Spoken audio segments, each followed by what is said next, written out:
Harry Roque is an irrelevancy. Ano ang ibig sabihin ni Kaufman dito? Bakit binanggit na naman niya si Harry na irrelevant si Harry, na si Harry ay parang katawa-tawa lang na gumagawa ng intriga? Malinaw eh. Ang tanong wala namang binention actually, na hindi naman, nabanggit si Harry dito sa tanong, pero syempre gawa din ng tanong, malinaw na bastos at maangas to si Kaufman. Bakit niya naman dinadrag si Harry Roque dito? Bakit niya dinadrag? Kasi nga alam niya na si Hanilet ay nagko-consult din kay Harry Roque.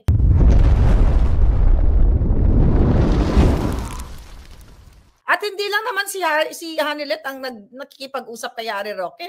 Even si Inday Sara. Dahil nga, di ba, pinapunta nga ni Inday Sara, may basahin natin yung sagot ni Harry Roque. Kaya nga si Harry Roque ay napunta sa The Hague dahil nga pinapunta ni Inday Sara. So malinaw talaga na binabastos ng putang inang Kaufman na to. Wala akong pakialam kung kinuha yan ng pamilyang Duterte. Gusto ko siyang murahin. Freedom of speech ko yan dahil hindi ko papayagan yung poking inang Kaufman at kasama yung Alpotera at maybe yung bago niyang PR. We don't know kung may love affair sila. Ako'y nagtatanong lang kasi sobrang patwitams at lumipat na nga daw itong itong PR niya diyan sa The Hague. At iniwan yung pinakasalang jowa ba kasi kasal na rin pala itong jowa na itong PR niya. Wala ka akong pakialam kung kasal siya or what. Wala tayong pakialam sa relasyon nila kung meron man. Pero ito ay conflict of interest. Dahil nadadrag ang pangalan ni Pangulong Duterte dito. At ginagamit nito, ang mga puki ng inang ito, ang Pangulong Duterte para pagkaperahan, pagkitaan nila. Dahil inulat ko naman sa inyo, noon pa lang ay ang Alpot ay namudbud na ng pera sa mga double agent dito sa mga Alpot ito. Malinaw ang pambabastos kay Harry Roque nang tinawag, ang dami nang ginawa ng putang ina mo, Kaufman. Hindi kasi ang tanong pala how do you respond to concern internal disagreements or personal understanding? So pwede kasing internal disagreements o personal and misunderstanding within the family. Kaya nga ang tanong, ang sinagot niya na naman si Harry Roque. Dahil talagang gigil na gigil siya kay Harry Roque. Gigil siya kay Harry Roque, gigil siya kay Hanilet, dahil ang pagkakaalam ko, itong si Kaufman, ay talagang kinakausap ni Hanilet directly, kinukulit siya, ano na ba, kailan ba makakalaya ang Pangulong Duterte? Siguro natutuliglig yung tenga niya o yung utak niya dahil nga pina-follow up ni Hanilet. Of course, bilang nagmamahal kay Pangulong Duterte at concerned kay Duterte. Bakit dinadrag ni Kaufman si Harry Roque? Ito ay mapanira. Sabi ko nga, vindictive, vicious. Yung sinabi pala niyang fugitive si Harry.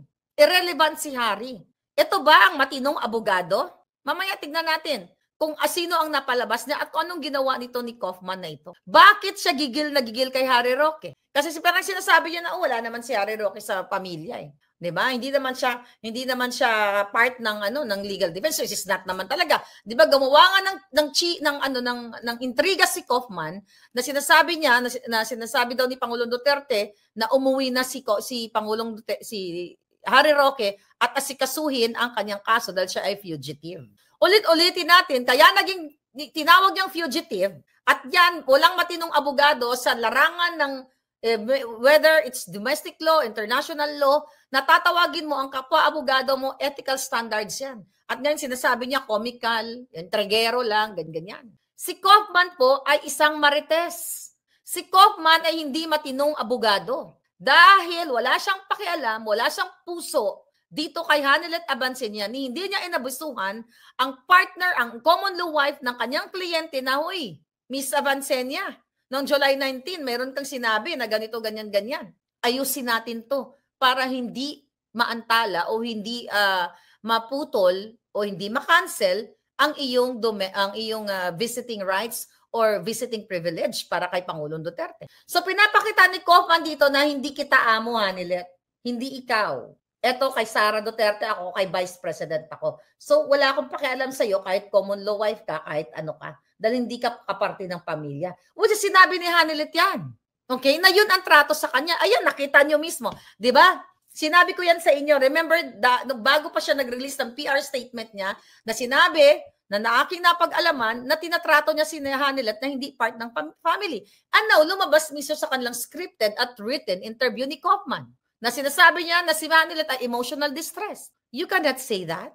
Pang-iinsulto yan. Pangbabatikos siya at hindi naman vlogger si Kaufman. Kung vlogger siya, maintindihan natin yan. Pero siya ay binabayaran ng pamilyang Duterte. Hindi para magmarites, hindi makipagsabuatan sa PR niya o sa mga alpotera. Totoo na hindi siya ang final o decision maker pagdating sa visiting yung mga privilege na yan. Pero pwede siya mag-suggest sa registrar, sa buong pamunan ng ICC, pwede ba? Ito kasi itong alpot na ito, dati ito nagtatrabaho kaya PRRD, ito, ano niya to, bumubuka ka to, tuwing pagkatapos ng trabaho doon sa Malacanang, itong babaeng itong alpot 1, alpot 3, ay punong-puno ng an-an ang kipay, ay bumubuka ka at gustong magpadasok ng kanyang sa kipay niya, gusto niya magpasalugsog sa kipay, kaya bigyan niyo ito ng pribilehiyo. You know? Pwedeng bayaran, okay, ni Alpotera o Alpotera 1, Alpot 2, kahit kasi marami namang alpot. Si Basti na rin nagsabi na inaabangan si Pangulong Duterte ng mga bigaon sa labas. Remember that? Ang mga bigaon, o in other words, alpot, pareho lang yun, nag-aabang sa labas. Pwede kasing mangyari na, Kaufman, ito 1 bilyon, o 1 milyon, 2 milyon, 3 milyon. Kasi nga, si Kaufman is pera-pera lang yan. Trabaho niya kasi yan. Ibig sabihin, hanggat binabayaran siya, hanggat nire-retain siya, magtatrabaho siya. Paano kung lagpasan ng handler ni Alpotera ang bayad ng mga Duterte? I mean, yung retainer's fee and, yung 50,000 ba yan o whatever, how much amount lalagpa, that's only, kung let's say for example, 50,000 euro, magkano lang yan. Kunyari, sabihin ng handler ni Alpoterang alap-apon ang bilat, ito, i-offer mo kay Kaufman para makapasok ka, para makakuha tayo ng detalye kay Duterte, kay ganyan. Diba? Possible yun. Pero makikita mo si Kaufman na maliban sa chismoso at apektado siya sa nangyayari sa social media. Hindi ka dapat nagpapa-apekto kahit anong bakbakan ng mga supporters ni Pangulong Duterte. Pero kasi siya ang nag-iwahiwalay, ang nagpaaway-away. Sila ang nanguna. Dahil si Alpotera 1, 2, 3, 4 ay gusto talagang ipasok ang kipay labong niya. Kasi siguro na gusto niya ng buto. Di ba? Gusto niya ng buto. Baka hindi siya makontento sa buto na hinaharas niya ngayon o ng sino man ang buto dyan na inaano niya, na chinutsurva niya. Gusto niya doon magbigay ng aliw kay Pangulong Duterte. Kasi akala niya siguro, kung nagagawa niya in the past, baka umepekto pa yung alap-apo niyang bilat. Di ba? Nakikita niyo kung paano insultuhin si Hanilet, paano insultuhin si Spokes Harry Roque. Bakit siya galit na galit si Kaufman? Ang tanong, nabayaran na ba siya? Yun ang tanong ng bayan. Siya ba ay inuutusan ni Bangag dahil wag yung alisin? 13 years ago, inamin niya, nag-sit down sila ni Imelda at kumain sila sa Chinese restaurant. At ano pa? Abogado siya ng mga Bangag dati. At yan, ulit-ulitin natin, conflict of interest. Ipinapakita ni Kaufman dito, mga palangga, kung paano niya sinusuportahan ang pagkawatak-watak o pagsira. Pinutulungan pa niya kung paano magkaaway-away ang pamilyang Duterte.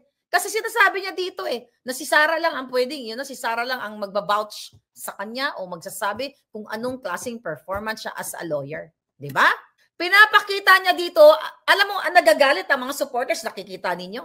Nagagalit tayo sa kanyang ginagawa dahil hindi natin kayang babuyin, balusubasin si Hanilet at si Kitty katulad ng Team Alpotera ni Kaufman. Binabalahura nila si Hanilet. Di ba? Babalahurain din kita, Kaufman. Putang ina mo. That's my freedom of speech. Dahil hindi ako sang-ayon sa ginagawa mo pang babastos kay Hanilet at kay Harry Roque, na kaibigan ko. Tayo si Desarno. Kasama ng mga Alpotera team mo na nagtatanggol sa'yo. Imagine nyo ang Alpotera team from The Hague at yung mga Alpotera team nakakarampot ay pinoprotektahan ng isang banyaga na nambabastos sa kapwa Pilipino ni Hanilet. Ang pambabastos, binastos na mismo ni Kaufman ang sarili niyang kliyente, si Pangulong Duterte, nang hindi niya pinaalam kay Hanilet na may violation o may warning. Wala nga violation daw Walang warnings. Kasi tinatanong ni Hanilet, ano ba yung violation ko? Bakit kinakancel niyo yung aking privilege to visit PRRD? Sinaktan na ni Kaufman si Pangulong Duterte. Do you think matutuwa ba yan si Inday Sara? Wala pa naman sa statement ngayon. Na walang visit ang kanyang ama? Kaya nga sila nang-take turns para sila ay tulong-tulong na maibsan ang kalungkutan ni Pangulong Duterte. Pag hindi available si Inday, hindi available si Basti, hindi available si Pulong, hindi available si Kitty, andyan si Hanilet. Hindi available si Bong Duterte. Ano ngayon yan? Itong si Kaufman, kasi mga kababayan, ang iniisip nito ay what? Pera-pera, kasi natatakot siya, baka nga naman pag ineject siya at palitan siya, di putol na ang pagkakakitaan niya sa pamilyang Duterte. So malinaw ang interview na yan, na ginawa-gawa nila na scripted to attack Harry Roque, to attack Hanilet. Hindi siya maganda kasi ang abogado, ikaw yung, 'di ba? You fight. You are fighting, you're defending Pangulong Duterte dahil naniniwala ka na na-violate yung rights ni Pangulong Duterte. Ang kanyang human rights, 80 years old, may sakit, wobbly, mahina na, ganyan-ganyan, nilalaban natin yan. O, di ba? Pero, violate mo yung rights ni Hanilet, sinabihan mo na emotionally distressed at pity-minded. Yan ba, mga kababayan? Kaya tinutulungan ko kayo na mag-isip kayo, hindi lang kayo naniniwala sa mga may vested interest na mga alpot na binababoy, si Kitty at si Hanilet. Hindi ako nagtitake sides sa pamilya dahil kung gusto ko lang sumipsip kay Inday Sara, hindi ko ipagtatanggol si Hanilet at si Kitty. Dahil wala naman mahihita. Diba sabi nga ng Team Alpot, ang gusto nilang ipagtanggol yung may posisyon sa gobyerno. Ano bang mahita ko kay Kitty? Magkakapera ba ako kay Kitty? Magkakapera ba ako kay Hanilet? Pwede ba ako magsabi kay Hanilet na pag naging presidensya sa 2028, Hanilet, BFF naman tayo, baka naman. I'm standing with Hanilet, standing by di sa dalawang ito at sa pamilya dahil masyado silang kinakawawa. Wala akong nahita. Pero kung magsipsip ako kay Inday Sara, katulad ng iba na ginagamit ang mga picture, mga optics para pagkakitaan ng pamilyang Duterte. Ba't nga naman, di ba? Ba't nga naman ako dito mag-i-emote-emote kay Hanet? Ano bang mapapala ko? Hindi naman to politiko, hindi naman to mayor, si Kitty. Ano ba yan? Bata pa naman yan. Ano mapapala ko kay Hanet? But I am not for possession or kung anumang pabor. Kaya kahit kaya kong murahin itong ulol na si Kaufman na pinag-aaway, pinagsasabong ang pamilya.